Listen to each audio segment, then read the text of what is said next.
नमस्कार दोस्तों, जय माता दी। कैसे हैं आप सभी लोग। मैं उम्मीद करती हूँ आप सभी लोग जहाँ भी होंगे स्वस्थ होंगे, प्रसन्न होंगे और माता रानी की कृपा आपके पूरे परिवार पर हमेशा बनी रहे। दोस्तों, आज मैं आप लोगों को भिटौली परंपरा के बारे में जो प्रचलित कहानी है उसे सुनाने जा रही हूँ। उत्तराखंड लोक संस्कृतियों से परिपूर्ण राज्य तो है ही। भिटौली जो शादीशुदा महिलाएं हैं उनको समर्पित एक विशिष्ट परंपरा है। भिटौली का शाब्दिक अर्थ होता है मिलना, मुलाकात करना।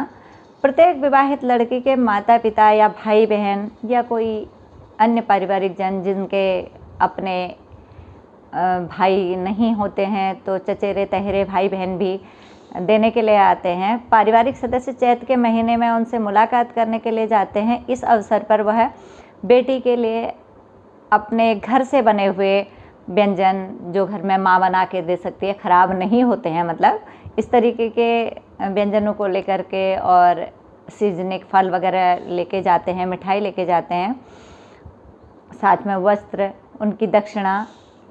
ये यथासंभव जिसके पास जैसा होता है तो हर भाई अपनी बहन को देने के लिए जाता है इस महीने में। ये पुरानी परंपरा रही है, लेकिन कोई भी परंपरा ऐसी नहीं होती है कि जिसका कोई तथ्य ना हो। कोई न कोई गूढ़ रहस्य इसके पीछे अवश्य होता है। तो इस भिटौली के पीछे भी ऐसी ही कहानी जुड़ी हुई है जो मैं आप लोगों को आज सुनाने जा रही हूँ। भिटौली की परंपरा में थोड़ा सा बदलाव अवश्य आ गया है।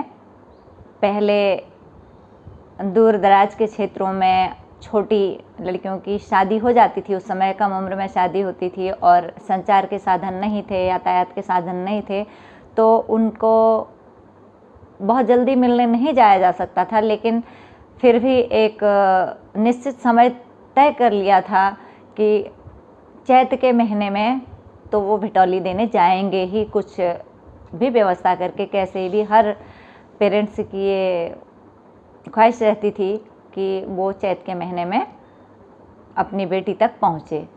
लेकिन भिटौली से जुड़ी हुई कई कहानियाँ हैं। अलग अलग क्षेत्रों में अलग अलग कहानियाँ कही जाती हैं, लेकिन आज मैं आप लोगों को सदैई और उसके भाई सदेव की कहानी सुनाने जा रही हूँ। तो चलिए सुनते हैं। पहाड़ के किसी गांव में दो पति पत्नी रहते थे। उनकी एक बिटिया थी जिसका नाम सदैई था। उसके बाद उनकी कोई संतान नहीं हुई। लोग कहने लगे कि इनकी इकलौती संतान ही रही। बिटिया जब 9 साल की हुई तो उसकी माँ को उसके विवाह की चिंता सताने लगी। उस समय छोटी उम्र में ही कन्याओं का विवाह कर दिया जाता था। सदैई के पिता नहीं चाहते थे कि उनकी इकलौती बिटिया दुल्हन बनकर उनका घर छोड़े, पर रीति रिवाजों के आगे वो भी मजबूर थे। उन्होंने 9 वर्ष की आयु में ही सदैई का विवाह कर दिया। वह दुल्हन बनकर ससुराल चली गई। समय बीतता गया।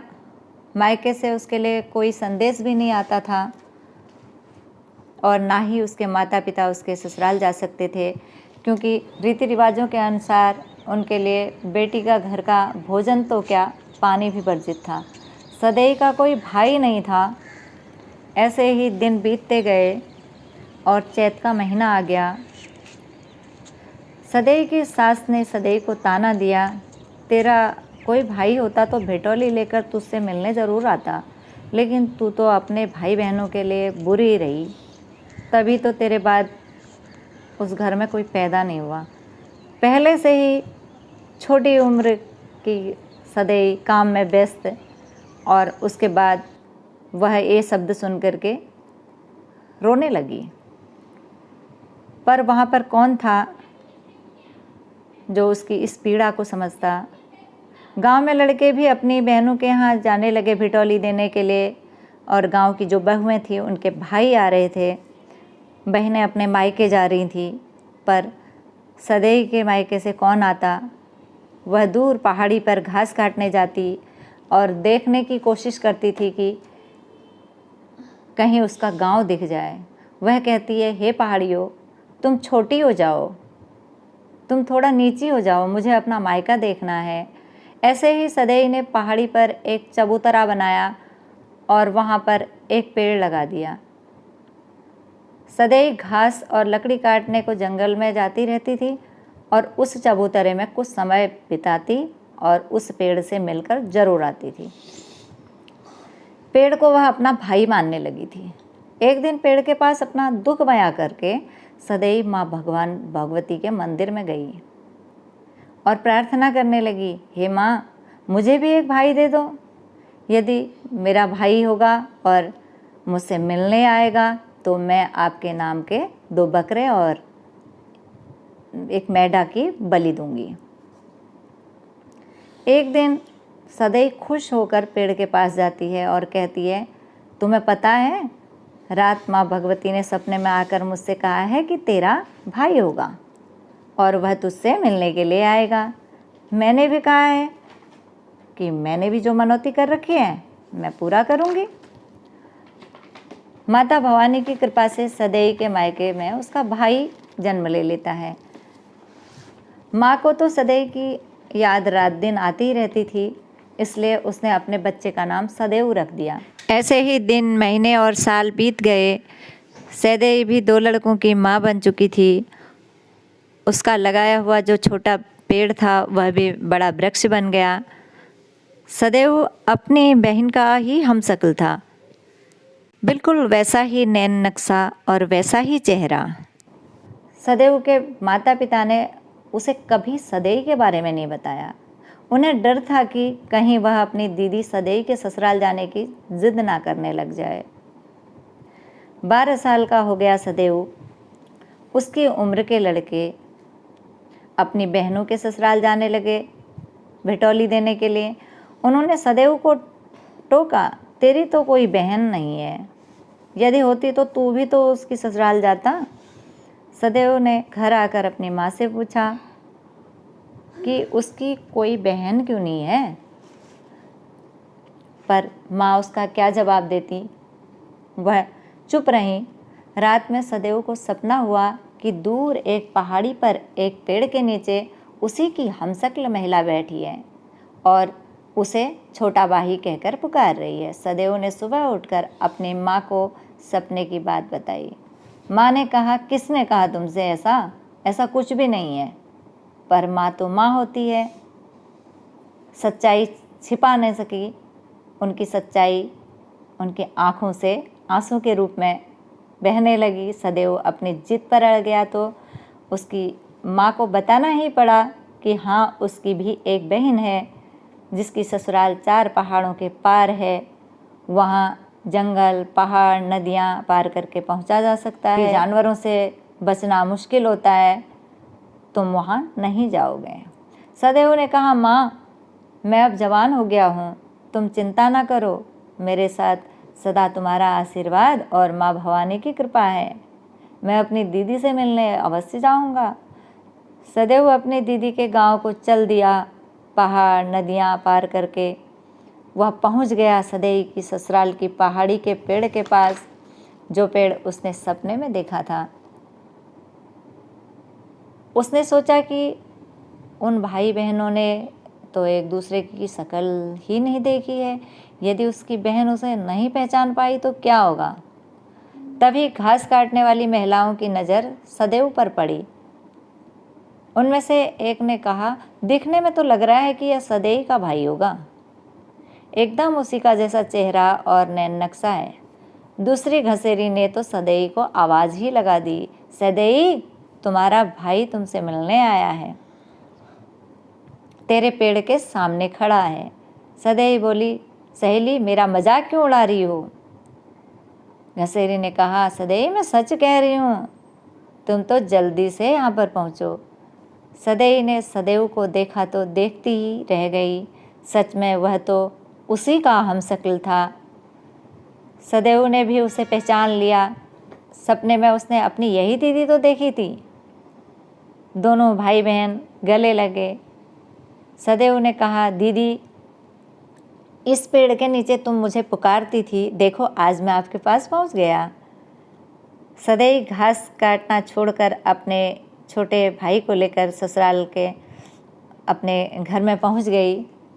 उसने बच्चों से कहा, देखो तुम्हारा मामा आया है। मामा भांजे एक दूसरे मिलकर बहुत खुश हुए। सदैव ने अपने पति से कहा, आपको पता है ना, मैंने 2 बकरे और 1 मेढ़ा की बलि देने की मनौती की है। कल मैंने पूजा करनी है। आप जल्दी जाकर बकरे और मेढ़ा लेकर आ जाओ।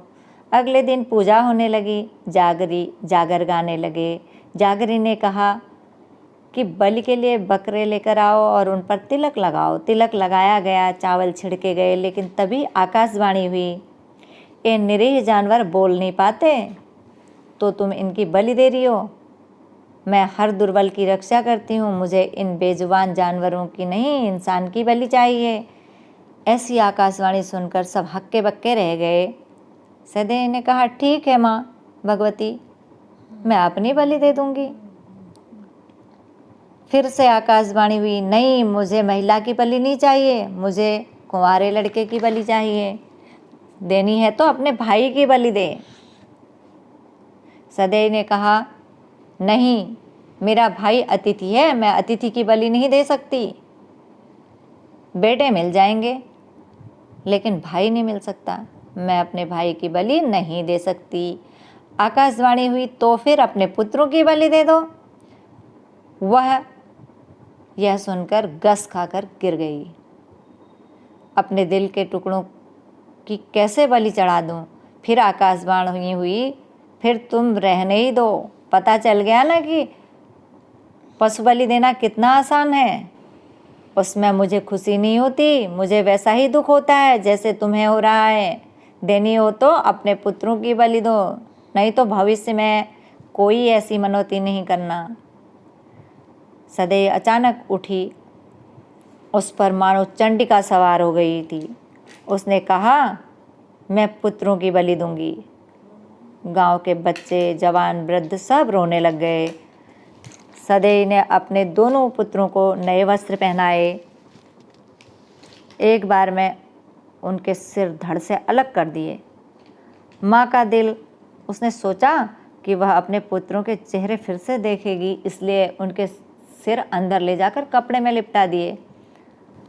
बाहर आई तो फिर से आकाशवाणी हुई, मुझे सिर भी चाहिए।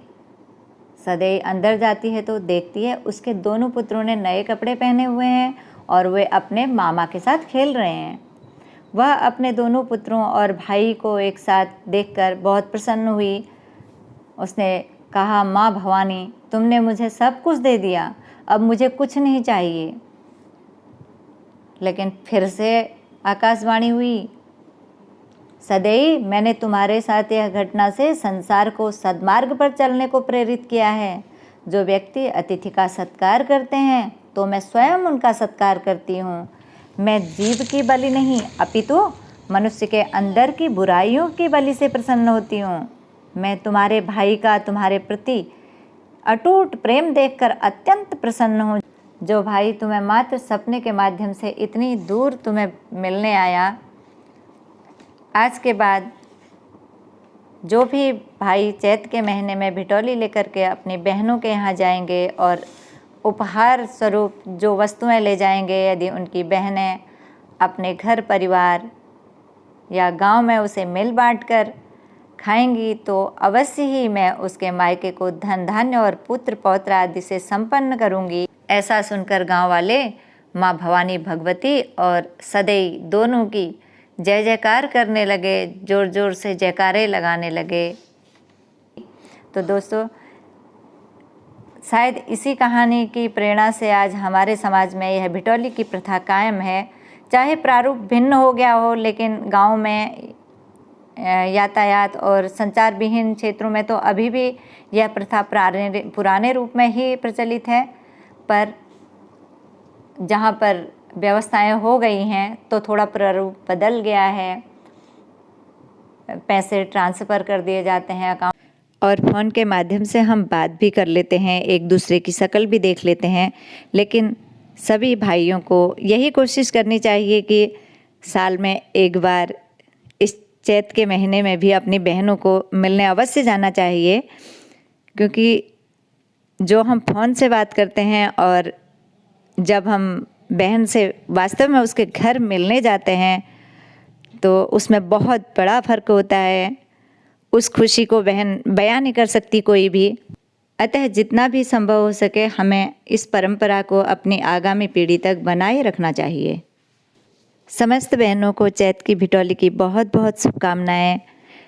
सदैव की तरह माँ भगवती की कृपा आप और आपके भाई पर हमेशा बनी रहे, आपका प्रेम हमेशा बना रहे। तो दोस्तों, आपको ये भिटौली की कहानी थोड़ा सा भी पसंद आए तो वीडियो को लाइक शेयर करने के साथ साथ मेरे चैनल को भी सब्सक्राइब करके अपना प्यार और सहयोग अवश्य दीजिएगा। आगे को भी आपको इस प्रकार के वीडियोस मेरे चैनल पर मिलते रहेंगे। जय माता दी।